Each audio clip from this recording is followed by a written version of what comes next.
Today I'm going to teach you my 3-step process to securing a spring pole. Now you might honestly be thinking, what is a spring pole? Like, you know, like you're like, wow, I'm out there.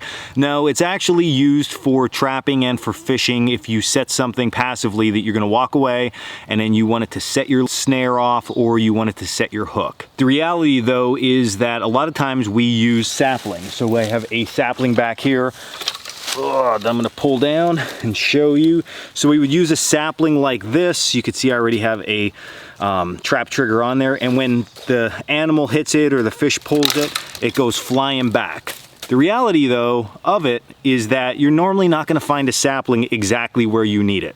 So although it's great to practice and you can utilize a sapling that way, and sometimes you get lucky on a trail and find that right sapling at the right length, you're going to sometimes have to place these spring poles into the ground. So I'm going to show you a really easy way to secure it, because you can't just stick it in. There's a lot of tension, you need it to bounce back right, all this stuff. So I'm going to show you how to do it quick, easy, and effective.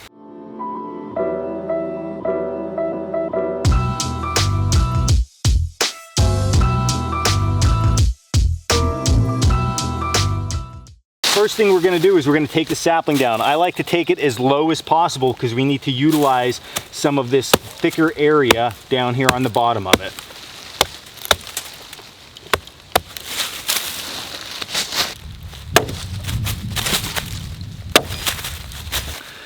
Now I'm going to take this thickest piece, so that's about 1 foot. I'm going to point one end and I'm going to round one end. This is going to be our driving post. To start, we're going to utilize this again, but initially this is our driver.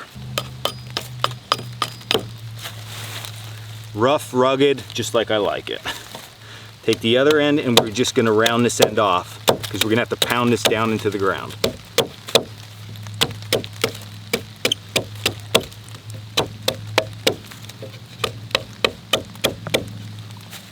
Now here's what I'm going to tell you with this. This stick is already, it's cracked right here from me chopping it like an animal a couple seconds ago. That's okay. We're going to split this out anyway. This is literally just going to help us drive into the ground initially. So I identified a spot in which I think that is a good spot for trapping. Now what we're going to do is we're going to utilize this to drive down into the ground. Remember, this was lower on a tree, so it is a little bit thicker. So this is going to create a nice pilot hole, okay, which normally pilot holes, of course, are smaller, but we're going to go the opposite. We're going to make it a little bit bigger, and I'm going to show you why in a second. We're going to drive this down into the ground, and then we're going to pull it back out, and then we can drop down our spring pole. Now what we want to do, once it's down there, sometimes it gets difficult to get this thing out, okay? So if you have a hard time, so I would hit all the sides, just do that. Now I'm going to take my actual spring pole and I'm going to drop it down that hole, and I'm going to give it a good push, a good twist. I'm going to try to get it set in there a little bit more. And then what you can also do is you can take that spike that we were pushing in there and you can jam some dirt around, sort of fill in, because it's going to be a little bit opened at the top, so I'm going to fill that in. So at this point, most people would think, oh, you're good, you're done. But we can make it even better. We can make that fit even tighter. So grab the stake in which we were using initially for that pilot hole and simply just split it in half, okay? It doesn't have to be perfect. Just split it in half the best you can.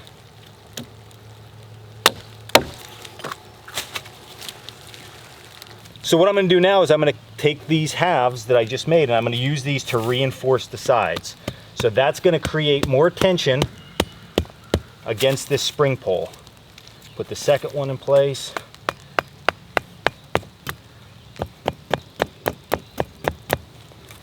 So now our spring pole is in place where we need it, and it's super secure in the ground. Now, one thing that you might look at when you initially set this up is the fact that those 2 pegs going in each side, they look like they're not doing anything because they're not supporting up the shaft of this pole, but they actually are, because as they drove down into the ground, it pressed the dirt and the hole itself. It made everything tighter down in the ground. So don't worry what it looks like up top. Just worry about the performance under the ground, and that's what's important, that this thing is nice and tight so it goes and sets off perfectly every single time. Now, one thing that you need to remember with spring poles, once you use it a little bit, there's so much force being created down on that ground, it is going to loosen back up. So there's a couple ways that you can fix that. You can pack more dirt in there and hit it with the back end of your hatchet and try to tighten up a little bit. You can do that, And then you can also stick more of those stakes in. That works really well. After a while though, that hole's just gonna get really big. You're gonna have to move to a new location. But doing it this way, it makes your life so much easier. You can put your spring pole exactly where you want it when trapping or fishing, and it's gonna work out that much better. So another tool for the toolbox. So I hope you enjoyed this video.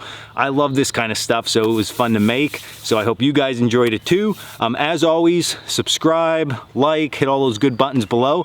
And if you haven't checked us out at coalcrackerbushcraft.com, definitely do that. You can also follow me over on Instagram at Dan Wolwack, all that good stuff. So until the next video, stay in the woods and be happy.